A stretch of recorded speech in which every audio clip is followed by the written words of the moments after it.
الحمد لله رب العالمين والصلاة والسلام على أشرف الأنبياء والمرسلين وعلى آله وصحبه أجمعين رب اشرح لي صدري ويسر لي أمري واحلل عقدة من لساني يفقه قولي. القرآن الكريم, vous le savez toutes et tous, c'est la parole d'Allah subhanahu wa ta'ala. Et la moindre des choses, c'est d'essayer, de tenter, de faire l'effort, de comprendre sa parole et non seulement de la lire et de la réciter, bien que lire et réciter la parole d'Allah azza wa jal, c'est noble. Écouter la parole d'Allah Jalla wa Ala, c'est noble. Mais la comprendre, c'est encore plus noble, car cela va nous pousser à quoi? La méditation. Et lire le Coran ou écouter le Coran sans méditer le Coran, eh bien, quelque part, il y a un grand vide. Et on ne pourra pas atteindre ce pourquoi le Coran a été révélé, à savoir la méditation aussi et l'application. Car si tu médites le Coran, cela te poussera et te donnera envie surtout d'appliquer le Coran. Tu ne vas pas appliquer le Coran parce qu'on te l'impose. Applique cela, c'est halal, c'est haram, par amour, parce que tu auras eu le goût, parce que tu auras eu la motivation. Et pour cela, il faut méditer le Coran. Et pour méditer le Coran, il faut comprendre le Coran. Et pour comprendre le Coran, il faut étudier le Coran. Et d'où l'importance de l'exégèse du Coran, afin de contextualiser les versets coraniques, comprendre les causes et circonstances de la descente des versets coraniques et les secrets ici que renferme le Coran al-Karim. C'est pour ça qu'un sage disait, le Coran, c'est comme un ami intime. Plus tu le fréquentes et plus il te dévoile ses secrets. Le Coran, c'est comme un ami intime. Plus tu le fréquentes et plus il te dévoile ses secrets. Donc, le Coran ne dévoilera pas ses secrets à n'importe qui, à ceux qui le méritent. Comme Allah subhanahu wa ta'ala, ce qui est rare, ce qui est vraiment méritoire, et plus la récompense est grande, et plus Allah subhanahu wa ta'ala, eh bien, permettra à ceux qui le méritent vraiment d'acquérir cette récompense. À titre d'exemple, Laylatul Qadr, wa ma adraka ma Laylatul Qadr, Laylatul Qadr khayru min alfi shahr. La nuit du destin est meilleure que 1000 mois. Elle est pour qui? Est-ce qu'on sait de manière certaine à 100% quand elle sera cette nuit? Non, Dieu la laisse, la réserve pour ceux qui la méritent vraiment, qui ont fourni les efforts adéquats afin de la trouver. Et bien de même, le Coran, plus tu le fréquenteras, plus il te dévoilera ses secrets.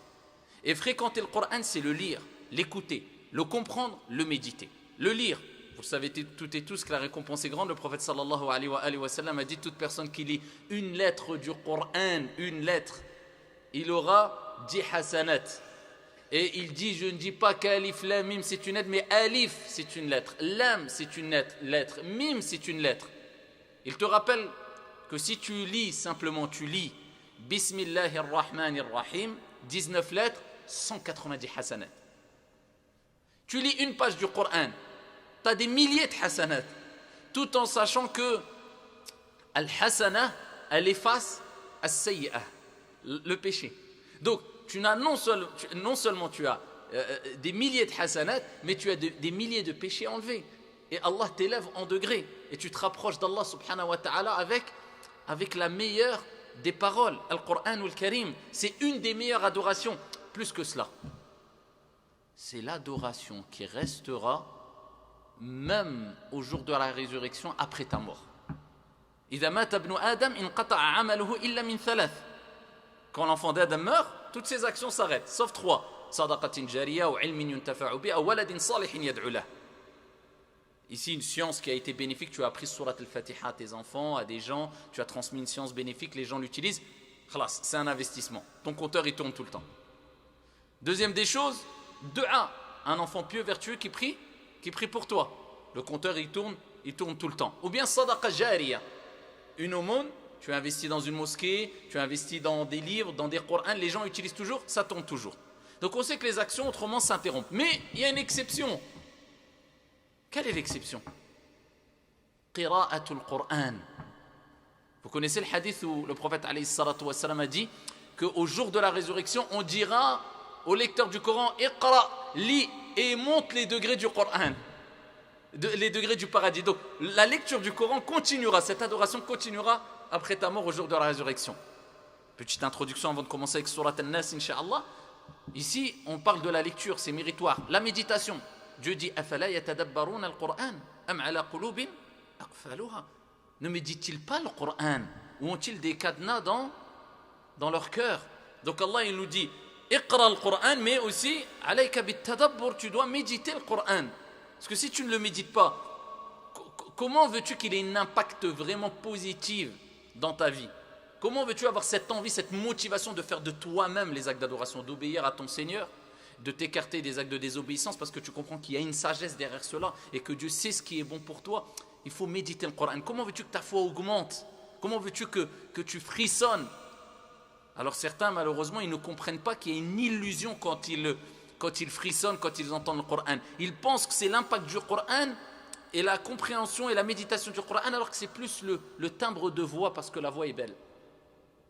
Bien sûr que même si tu ne comprends pas, le Coran a un impact. Mais se concentrer que sur l'embellissement de la voix ou la voix, je dis pas que c'est pas bon d'avoir une belle voix ou d'embellir sa voix, mais que c'est un problème. Non, il faut que ce qui te fasse frissonner, ce qui te fasse vibrer, ce qui fasse augmenter ta foi, c'est parce que tu as compris ce qui est récité. Tu as médité ce qui a été récité. Pour cela que la compréhension s'est demandée, le prophète alayhi salatu wassalam, à titre d'exemple, il dit Man yuridillahu bihi khayran yufaqihu fi din. Celui à qui Dieu veut du bien, il lui donnera la compréhension dans la religion. Donc il est demandé de comprendre la religion de manière générale et particulièrement Al-Qur'anul Karim. Rentrons dans Surat An-Nas afin d'essayer de comprendre de manière très brève et concise, wa billahi tawfiq, ces soirs pour que quand on les entende, on sait de quoi ça parle. Allah subhanahu wa ta'ala, il parle de cette sourate, il mentionne cette sourate et il nous rappelle que cette sourate c'est une guérison. Cette sourate ainsi que sourate Al-Falaq. C'est ilaj, dawa, c'est une guérison, c'est un remède. Contre quoi? Contre ce qui touche tous les croyants et les croyantes, les êtres humains de manière générale. Donc on est toutes et tous concernés. C'est quoi? Al-Wasawis. Al-Wasawis. Ces insufflations, ces suggestions, ces inspirations quelquefois qui peuvent être sataniques, qui peuvent être mauvaises, qui sont mauvaises et qui viennent de shaitan, quelquefois de l'être humain et quelquefois du nefs. Parce que certains pensent que le mal tout entier vient du diable. Toujours la faute à shaitan. Quelquefois c'est pas de la faute à shaitan. Quelquefois c'est la faute à toi. Quelquefois c'est la faute à l'être humain. Parce que l'être humain peut être considéré comme shaitan dans certains cas, comme on va le voir. Quelquefois, ça peut être la faute de toi, comme je dis de toi, de manière profonde, de ton âme, nafs. Comme Allah subhanahu wa ta'ala l'a rappelé. C'est un remède. C'est pour ça que dans le hadith rapporté par l'imam Ahmed. Alors, quand on comprend que c'est un remède, ça ne veut pas dire que quand on a mal à la tête ou on a un mal quelconque, on ne se dirige plus vers les médecins et on rentre dans une certaine psychose. J'ai mal au genou, c'est un djinn qui m'a tapé dans le genou, je ne dois pas aller voir le médecin, je dois lire le Coran, c'est tout. Non, on garde les pieds sur terre, c'est un remède parmi les remèdes, d'accord? C'est un remède du cœur, de l'âme et du corps, Al-Qur'an. Ça c'est clair. Et on le dit avec confiance et certitude.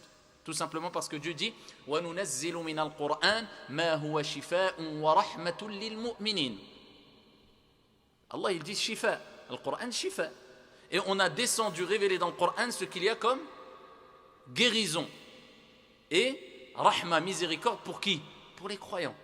Pour ça, les Sahaba utilisaient le Coran pour guérir. D'accord? Pour se soigner. Certains juste avec Suratul Fatiha. Suratul Fatiha. Il avait un mal quelconque, que ce soit un mal occulte, physique, psychologique, moral. Il posait sa main sur son corps ou l'endroit où il avait mal, avec certitude, il récitait Suratul Fatiha, avec méditation, bihawlillahi azza wa jalla, il guérissait. Ça dépend de bihasab al-iman, ça dépend de l'iman, de la foi. D'accord? C'est pas ce que tu récites. Ce que tu récites va avoir un impact sur toi d'après la manière dont tu la récites. Tu récites le Fatiha avec la foi, avec l'yaqin, avec certitude. Ça n'a rien à voir avec réciter le Fatiha de manière mécanique. Pareil pour dua. C'est pour ça le prophète alayhi salatu wassalam, souvent quand il dit dites celui qui dit cette invocation avec wa huwa muqinun. Il a une certitude ici concernant ce qu'il dit, que ça va être accepté de la réponse divine, eh bien il aura telle et telle chose. Donc, on récite al-afkar, les évocations avec certitude, avec une bonne compréhension. Donc c'est une guérison, le Coran, et particulièrement certaines sourates. Et parmi ces sourates qui concernent ou qui sont une cause de guérison, si ce n'est les meilleures, regardez Dieu comment il nous facilite, les meilleures pour la guérison et les plus faciles à apprendre. Pour pas que des gens disent, ah Rab, moi c'est les meilleurs, mais comment je vais l'apprendre? C'est trop long, je pouvais pas, c'était Surat al-Baqarah, c'était Ali Imran, c'était le Maïda. C'est quoi? Surat al-Falaq et Surat al-Nas. Appelé al-Mu'awwidhatan, c'est-à-dire les deux protectrices. Et ici, à titre d'exemple, dans le hadith rapporté par Ahmad, le prophète alayhi salatu wassalam a dit, ô Uqba, je vais t'apprendre les deux meilleures sourates que tu aies lues. Les deux meilleures. Il dit Suratul Falaq et Suratul Nas. Et il lui dit, ô Uqba, récite-les à chaque fois avant de dormir. Qabla an tanam, iqra Surat al-Falaq wa Nas. Et ici, ba'd al-istiqad, après s'être réveillé, à chaque fois que tu te réveilles, récite Suratul Falaq et Suratul Nas. Personne n'a demandé ou a cherché protection par meilleur qu'elle. Le prophète a dit, personne n'a cherché protection par meilleur qu'elle. Donc tous les matins réciter Surat al-Falaq et Nas, et tous les soirs avant de dormir Surat al-Falaq et Nas. Et Aïcha radiyallahu anha wa ardaha, elle nous dit que le prophète lui-même alayhi salatu wassalam, il avait l'habitude de réunir ses mains et de réciter Surat al-Falaq et Nas, et dans une version Surat al-Ikhlas aussi. قل هو الله أحد الله الصمد لم يلد ولم يولد ولم يكن له كفوا أحد. كذلك سورة الفلق قل أعوذ برب الفلق et قل أعوذ برب الناس, et il soufflait 3 fois dans ses mains qui étaient réunies, qui étaient joints, et il essuyait tout son corps en commençant par la tête. Et il réitérait cette chose-là 3 fois, alayhi salatu wassalam, avant de dormir. Et quand il avait un mal, il le faisait, même si tu le fais qu'une fois quand tu as un mal, cela relève de la sunna. Réciter Surat al-Falaq, al-Nas, al-Ikhlas, et souffler 3 fois et essuyer son corps. Et elle dit, Aïcha, quand il souffrait énormément, alayhi afdalu salatu wa askat taslim, elle disait, moi je récitais dans ses mains, et je soufflais dedans, et j'essuyais ici son corps, afin d'espérer la baraka, la bénédiction. Alayhi afdalu salatu wa askat taslim. Donc ici, Allah Jalla wa Ala, il commence la sourate en disant, Qul a'udhu bi rabbin nas, malikin nas, ilahin nas. Qul, Allah il dit à qui? Qui est concerné par Allah, il s'adresse à qui? Au prophète Mohammed alayhi salatu wassalam. Dis ô Mohammed, Qul a'udhu, dis quoi? A'udhu bi rabbin nas. Je cherche refuge auprès du Seigneur des hommes. Malikin nas, le maître des hommes, le roi des hommes. Ilahin nas, le Dieu des hommes, la divinité seule, unique, digne d'être adorée. Donc Allah subhanahu wa ta'ala, il dit au prophète de dire ces termes-là, et ça c'est am, c'est général. C'est pour que le prophète alayhi salatu wassalam transmette cette information aux compagnons, et que les compagnons transmettent l'information aux autres, aux tabi'in, atba' tabi'in, jusqu'à nous aujourd'hui. C'est un enseignement, c'est une éducation. C'est une éducation. Certes, c'est pour cela qu'Allah subhanahu wa ta'ala a commencé par le nom qui fait partie des noms d'Allah Jalla wa Ala, qui est Ar-Rabb. Qul a'udhu bi rabbi an-nas. Dis, je cherche refuge auprès du Seigneur Rabb. Et Ar-Rabb est appelé Ar-Rabb, et ça fait partie de Asma'illahi Azza wa Jal, des noms d'Allah Jalla wa Ala, parce qu'il nous renvoie vers 2 termes qui sont At-Tarbiya et Al-Murabbi, l'éducation et l'éducateur. Parce que c'est Dieu qui éduque, et preuve en est, Allah Jalla wa Ala éduque le prophète en lui disant, c'est comme s'il disait, je t'éduque toi ô Muhammad, donc tu dois dire ça. Et tu cherches protection auprès d'Allah Jalla wa Ala, auprès de l'éducateur, parce que c'est moi qui t'ai éduqué. Et c'est pour cela que c'est important de demander à Allah Jalla wa Ala, surtout la réforme du comportement, l'éducation, la droiture, en utilisant le terme Ar-Rabb, le Seigneur, qui nous renvoie vers At-Tawhid Ar-Rububiyyah, c'est-à-dire l'unicité. D'accord, Allah Jalla wa Ala nous rappelle à travers Ar-Rububiyyah que c'est lui qui crée, c'est lui qui gère, c'est lui qui accorde la subsistance, c'est lui qui donne, c'est lui qui retient, c'est lui qui reprend, c'est lui qui donne la vie, c'est lui qui donne la mort, subhanahu wa ta'ala. Et le terme Ar-Rabb, ou plutôt le nom d'Allah Ar-Rabb, en le mentionnant dans Dua, c'est une des causes de l'exaucement de l'invocation. Alors de manière générale, Allah dit « Walillahi al-asma'ul husna fad'uhu biha ». C'est une cause de l'invocation, l'acceptation, l'exaucement de l'invocation, c'est qu'on invoque Allah en mentionnant ses noms. Ya Rahman, irhamni. Ya Ghafour, ighfirli. Ya Qawi, qawwini. Ila akhir. Ô miséricordieux, ô toi le miséricordieux, fais-moi miséricorde. Ô toi le grand pardonneur, pardonne-moi. Pendant les 10 dernières nuits, qu'est-ce qu'il est bon de dire? Allahumma innaka afouun tuhibbul afwa fa'fu anni. On rappelle un nom d'Allah ou un attribut d'Allah et ensuite on demande à travers ce nom ou cet attribut ce qu'on veut et ce qui découle de ce nom ou cet attribut. Ô toi le grand pardonneur, tu vas me pardonner, pardonne-moi. Donc ici, Allah subhanahu wa ta'ala, il utilise le terme Ar-Rabb. C'est l'éducateur. Ya Rabb, c'est comme si tu disais, ô toi Seigneur qui éduque-moi, améliore mon comportement, guide-moi. Deuxième preuve, le prophète sallallahu alayhi wa sallam a parlé d'une personne qui vient et qui est en voyage, avec les cheveux hirsutes et bourrifiés, plein de poussière, et qui lève ses mains vers le ciel et qui dit, Ya, vous connaissez le hadith? Vous connaissez pas le hadith? Ya Rabb, Ya Rabb. Il utilise quel nom d'Allah? Rabb. Ya Rabb, Ya Rabb. Et Allah, le prophète alayhi salatu wa sallam, il rappelle qu'Allah Jalla wa ala n'acceptera pas l'invocation de ce personnage, de cette personne-là. Pourquoi? Parce qu'il dit, sa boisson est haram, sa nourriture est haram, et ses vêtements sont haram. Comment l'invocation serait-elle acceptée? Quelle est la preuve ici que le terme arabe est une des causes de l'exaucement de l'invocation? Parce que le prophète rappelle qu'il a réuni toutes les causes pour que l'invocation soit acceptée. C'est quoi? Il est en voyage, il est fatigué, couvert de poussière, il lève les mains au ciel et il dit Ya Rab, Ya Rab. Mais c'est quoi l'obstacle qui a fait que son invocation n'est pas acceptée? Sa nourriture est illicite, sa boisson est illicite et ses vêtements sont illicites. Donc le terme Arab, c'est un terme, un nom d'Allah tabaraka wa ta'ala qu'il faut beaucoup utiliser dans le dua. Qul a'udhu bi rabbin nas. Dis, je cherche refuge auprès du Seigneur des hommes. Pourquoi? Parce que cette sourate, eh bien, elle parle du mal des hommes, du mal des djinns. Et Dieu en introduction, il te rappelle, écoute. Wa iyamsaska Allahu bidur fala kashifa lahu illa hu fala takhaf wa la tahzan.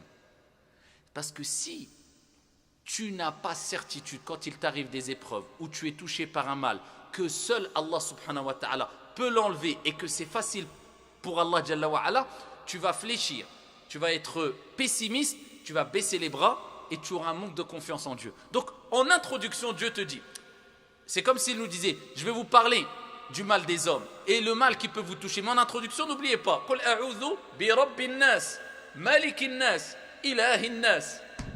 C'est moi le roi, c'est moi le Dieu unique, et c'est moi le Seigneur qui gère tous des hommes. C'est moi le souverain. Donc je suis au-dessus de leur complot, je suis au-dessus de leur mal. Donc rappelle-toi que peu importe si tout le monde se réunit contre toi pour te causer un bien ou un mal, ce bien ou ce mal ne se produira que selon la volonté divine. Qul a'udhu bi rabbin nas. Il est au-dessus des gens, subhanahu wa ta'ala. Bi rabbi an-nas, de manière générale. Alors Allah, c'est le Rabb, c'est le souverain, c'est le créateur de toutes choses, le Seigneur de toutes choses, de tout être, pas que des humains, pas que des hommes, pas que des gens. Mais là, Allah Azza wa Jal dit Rabbin Nas parce que le sujet c'est Nas, c'est les gens. On parle du mal de qui? Des animaux, on parle du mal des An-Nas. D'accord? An-Nas. Mais on parle du mal des djinns aussi. Donc pourquoi Allah il a dit An-Nas? Donc pourtant la sourate elle parle du mal des djinns et des hommes. Pourquoi dire Qul a'udhu bi rabbi nas? Parce que les djinns sont appelés Nas aussi. Comme on va le voir incha'Allah ta'ala. Qul a'udhu bi rabbin nas, malikin nas. D'accord, le roi, le souverain des hommes. Est-ce qu'il peut avoir des rois? Est-ce qu'on peut attribuer le terme roi à un roi? Oui. Mais Malikul Muluk, c'est qui? Le roi des rois, c'est Allah Jalla wa ala. Celui qui pliera les cieux et la terre au jour de la résurrection et qui dira Limanil mulkul yawm. Et il répondra lui-même Lillahi al-wahid al-qahhar. À qui la royauté aujourd'hui? Et Dieu répondra tout seul à Allah subhanahu wa ta'ala, ici dominateur suprême. Malikin nas, ilahin nas. Ilahi, c'est al-ma'boud.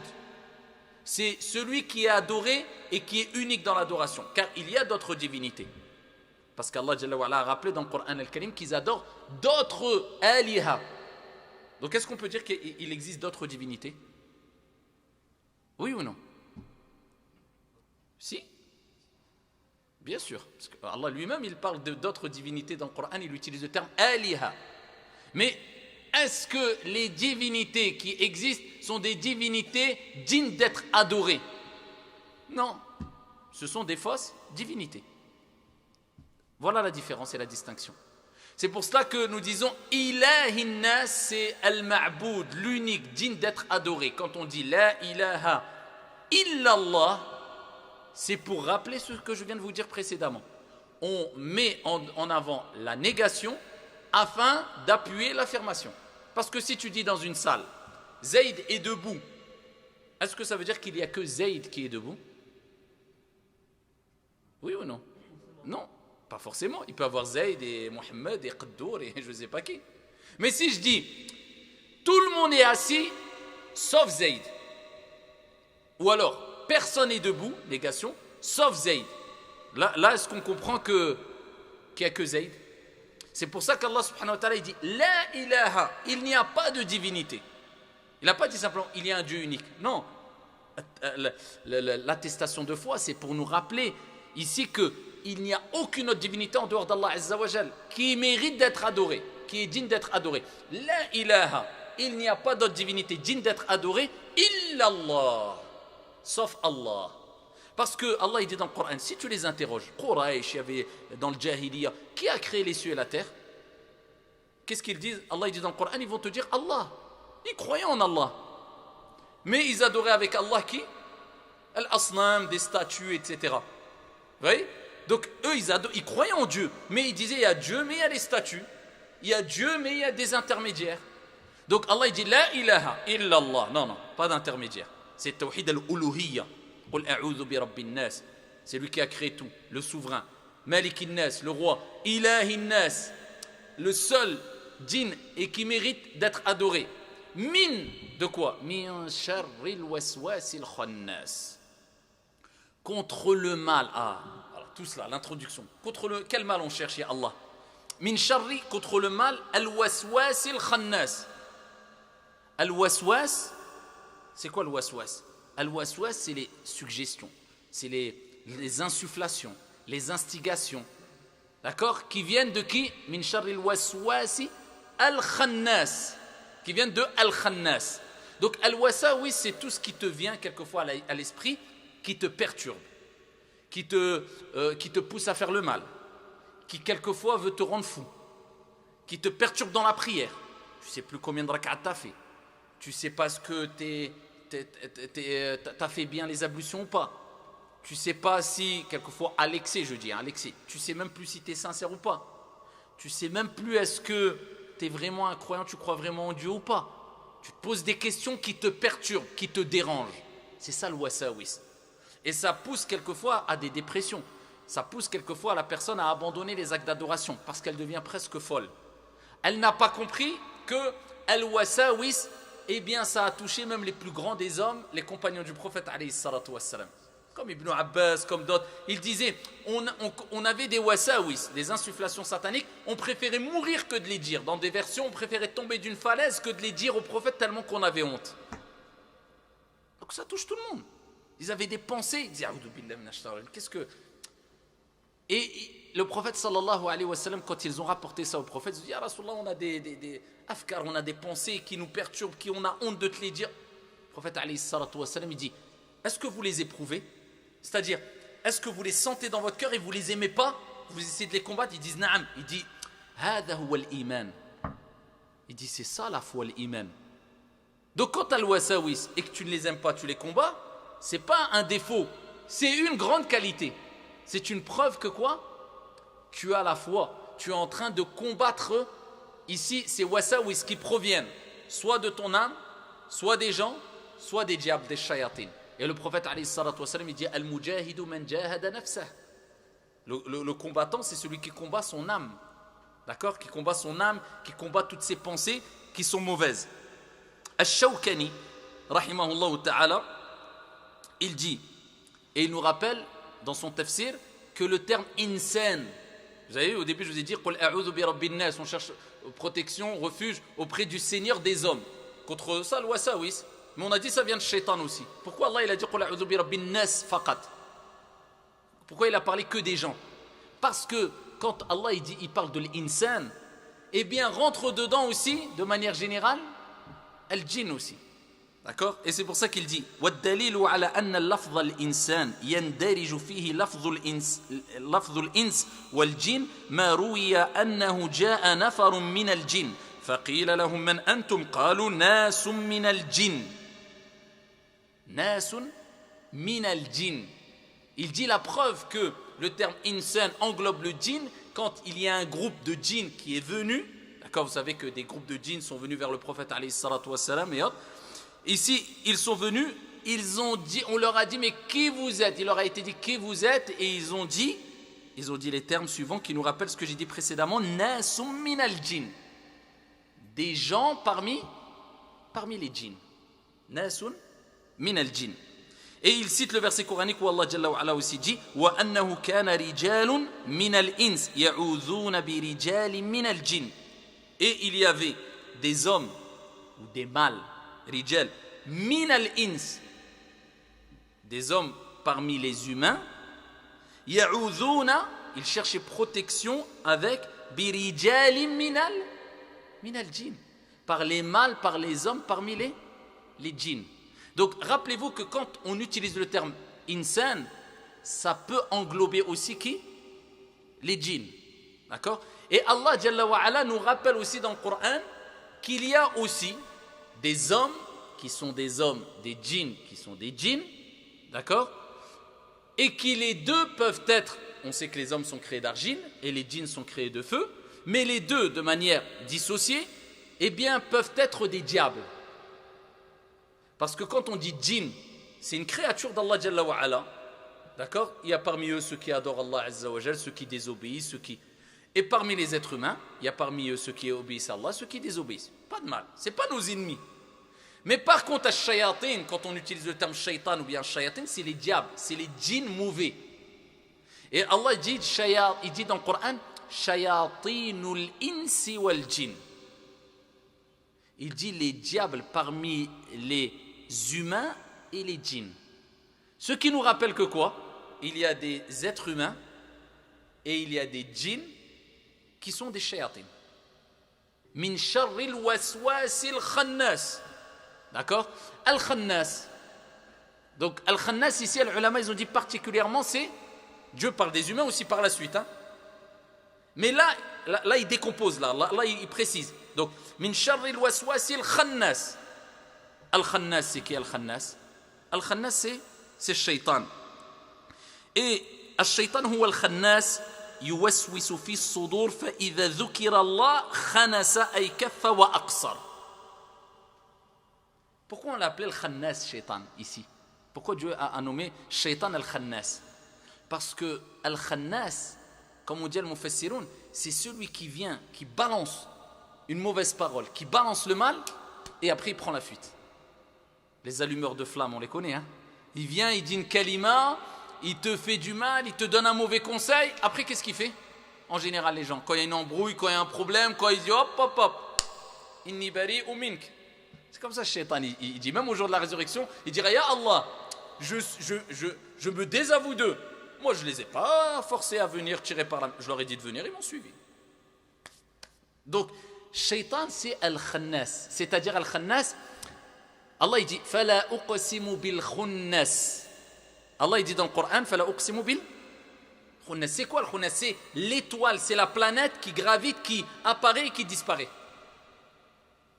Voilà pourquoi Shaitan l'a appelé ici Min sharril waswasil khannas. Parce que ici il vient, il te perturbe, il part. Il revient, et à quel moment il vient? Il te connaît par cœur, Shaitan.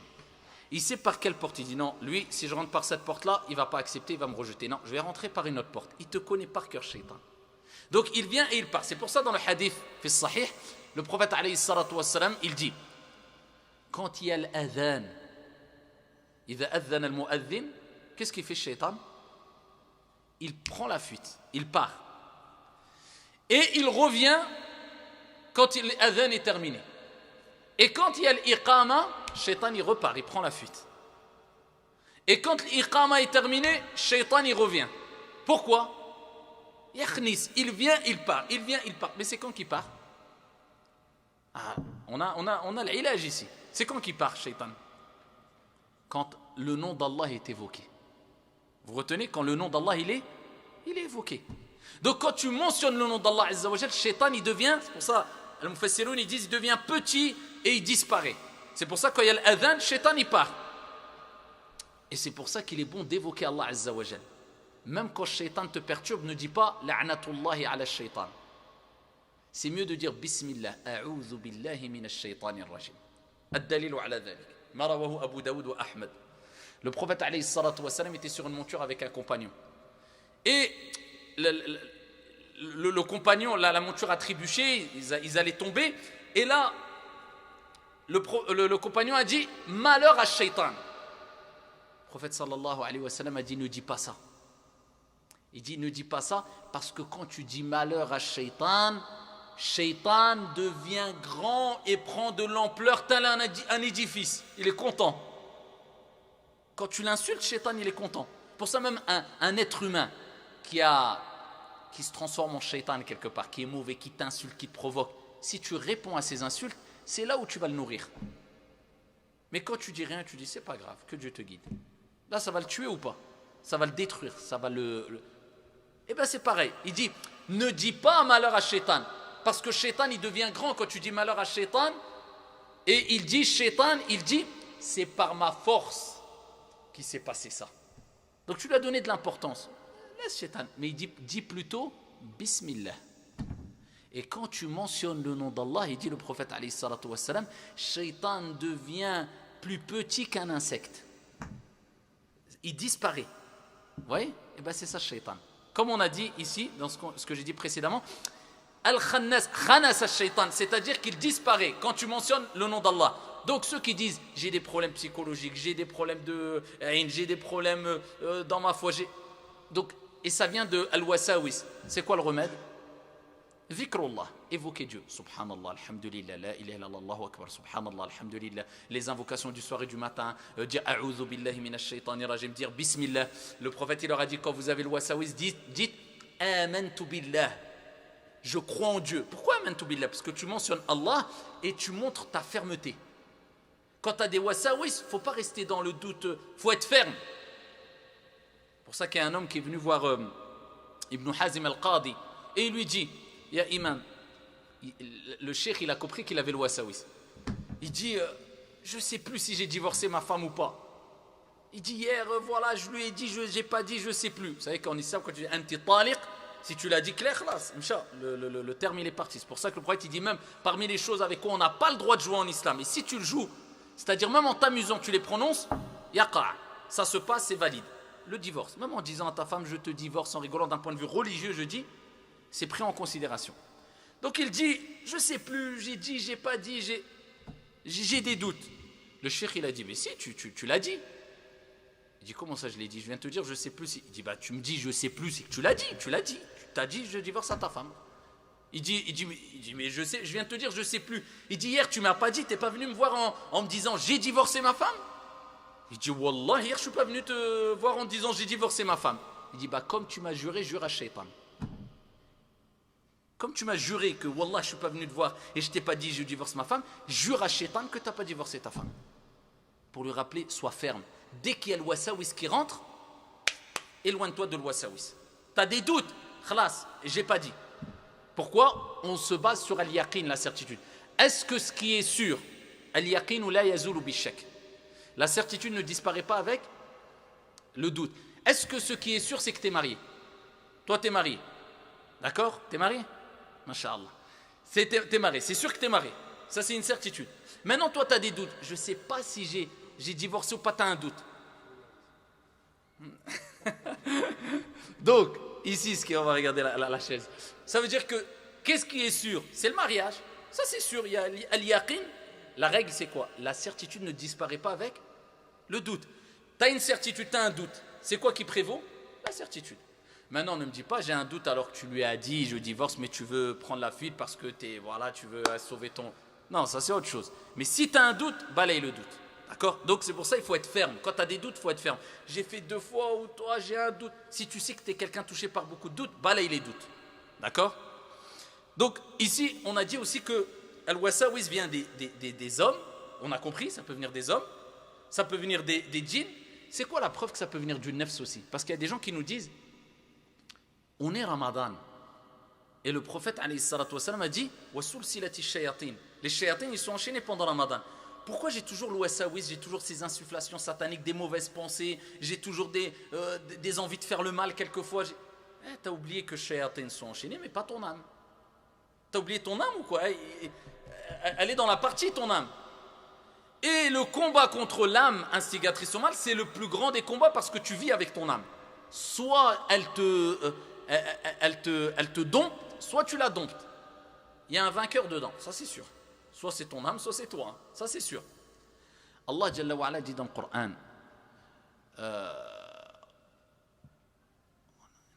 وَلَقَدْ خَلَقْنَا الْإِنسَانَ وَنَعْلَمُ مَا تُوَسْوِسُ بِهِ نَفْسُهُ. On a créé l'être humain et on sait ce que son âme lui suggère, lui insuffle. وَنَعْلَمُ مَا تُوَسْوِسُ بِهِ نَفْسُهُ. Allah il parle de l'ouaswas venant de qui? L'âme, ton âme. C'est pour cela qu'il faut toujours demander à Allah Jalla wa Ala de purifier votre âme. C'est un combat ton âme. Quelquefois ton âme. Et l'âme elle est attirée par quoi? Elle est attirée par shahawat, par les passions, la facilité, les désirs. C'est comme ça. L'âme elle est comme ça. Donc il faut toujours dresser, éduquer ton âme. Pas trop la serrer, pas trop la lâcher. D'accord? Et ici Allah, le prophète il nous dit, lui-même il disait cette dua. Allahumma ati nafsi taqwaha wa zakkiha anta khayru man zakkaha anta waliyuha wa mawlaha. N'oubliez jamais cette invocation, essayez de l'apprendre. Allahumma anta ati nafsi taqwaha, donne à mon âme la piété. Wa zakkiha anta khayru man zakkaha, et purifie-la, tu es le meilleur des purificateurs. Anta khayru man zakkaha anta waliyuha wa mawlaha, tu es son garant, son protecteur. Donc, demander à Allah de purifier son âme, c'est important pour pas que ton âme te pousse à avoir ces pensées mauvaises, sataniques. Et sachant que Ash-Shayatin, il nous insuffle beaucoup de choses parce qu'on a tous un shaitan avec nous. Vous savez qu'on vit tous avec un shaitan avec nous, il est avec nous. Tout le monde. Il y a un ange aussi avec nous et on a plusieurs anges avec nous. Il y a un ange qui écrit les bonnes actions, il y a un ange qui écrit les mauvaises actions, il y a un ange protecteur. Tout être humain a un ange protecteur. Vous avez vu, quelquefois vous voyez des vidéos sur internet, subhanallah, quelqu'un il allait passer juste le train, est passé tu vois, quelqu'un l'a poussé ou il a évité d'une seconde ou d'un millimètre la voiture ou la malak. Chaque être humain, le prophète alayhi salatu wassalam a dit, il a un ange protecteur avec lui. Tout le monde, musulman ou non musulman. Sinon on serait tous détruits par les calamités. Pour ça souvent il nous arrive des choses, subhanallah, tu dis subhanallah, malak. Sakharahu Allah Jalla wa Ala. Allah Jalla wa Ala l'a suscité, l'a mis à disposition pour toi. Et ici on a tous un shaitan, qarin. Le prophète alayhi salatu wassalam a dit, tout le monde a un qarin, c'est-à-dire quelqu'un de proche, inséparable, un shaitan. Et ils ont dit, même toi ya Rasulallah. Il a dit, même moi, mais Allah m'a aidé afin que, voilà, il embrasse l'islam. Celui-là qui suivait le prophète alayhi sallam, khalas, lui s'est soumis à Allah azza wa jalla, il n'a plus de mauvaise influence sur le prophète alayhi salatu wassalam. Et ça c'est khas lin nabi alayhi salatu wassalam, c'est particulier pour le prophète sallallahu alayhi wa sallam. Et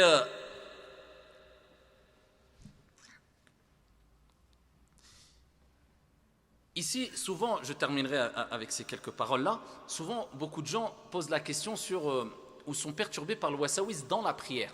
Fis salah, c'est vrai ou pas? Parce que l'acte d'adoration le plus important, le pratique le plus important en islam, c'est quoi? As-salah. Donc sachez que Shaitan va fournir énormément d'efforts pour et vous perturber dans la prière, quitte à vous faire rappeler des choses très importantes pour votre vie pendant la prière. Principal, ça y est, il a retrouvé son argent qu'il a perdu. Il a retrouvé ses 5 000 €. C'est pas grave, qu'il le retrouve. Qu'il rate sa prière. Shaitan, c'est ça. Et il y a un shaitan qui est là pour nous perturber. Khinzab wa fi riwaya khanzab. Spécialement, il est là pour vous perturber. Parmi les moyens, il y a bien sûr le fait de dire A'udhu billahi minash shaitanir rajim, et ici de souffler 3 fois sur la gauche. D'accord, pendant la prière. C'est pas cracher sur son voisin, je souffle. Ça, c'est un moyen. Il y a plein de moyens d'avoir de la concentration dans la prière. Mais ici, il y a un moyen efficace d'éviter d'être perturbé dans la prière. Et regardez la belle parole de l'imam Az-Zarqani.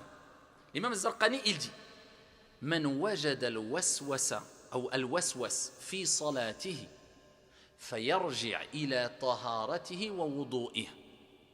Celui qui trouve ces insufflations, ces perturbations pendant la prière, qu'il revienne à ses ablutions, à sa purification. وَلْيَعْلَمْ أَنَّ الْقَلْبَ إِذَا حَضَرَ في طهارته أو في الوضوء حضر في الصلاة وإذا فقد في الوضوء فقد في الصلاة. Et qu'il sache que si son cœur est présent pendant les ablutions, pendant la purification, son cœur sera présent pendant la prière. Et si son cœur est absent pendant qu'il fait ses ablutions, son cœur sera absent pendant qu'il fait la prière. Donc ça, cette parole qui vaut plus que de l'or nous rappelle que si tu veux être concentré dans la prière, sois concentré déjà dans l'introduction dans la prière, miftahus salah al-wudu, la clé de la prière, les ablutions. Il y a des gens quand ils font ici les ablutions, tu les vois à 200 à l'heure. Il met un peu d'eau, bref, bâclé. Après il rentre dans la prière, bâclé.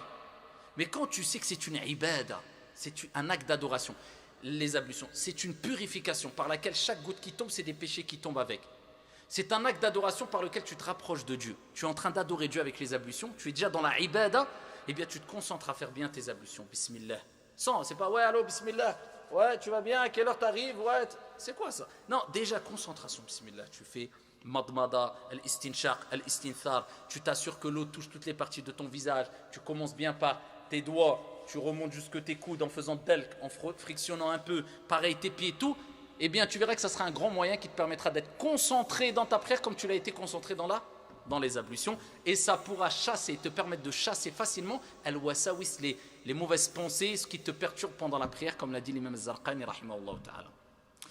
Et donc ici, pour terminer, n'oubliez pas la parole de Al-Hassan al-Basri, rahimahullah ta'ala, lorsqu'il dit « Amma shaytan al-jin fayuwaswisu fi suduri nas » Shaytan, parmi les djinns, il va insuffler dans les poitrines des gens.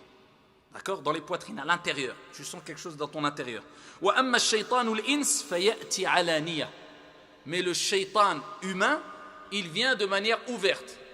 Le shaytan, il ne rentre pas dans ta poitrine, il vient ouvert. Vous savez, ces shayatines qui viennent et qui veulent allumer les flammes, qui veulent diviser entre les gens, qui veulent critiquer, qui veulent séparer dans un couple, qui veulent te pousser à commettre des actes de désobéissance, à faire le mal, à frapper, à dénigrer, à te séparer des gens, à écouter les bonnes personnes. C'est des shayatines. Shayatin ou l'ins ou l'jinn.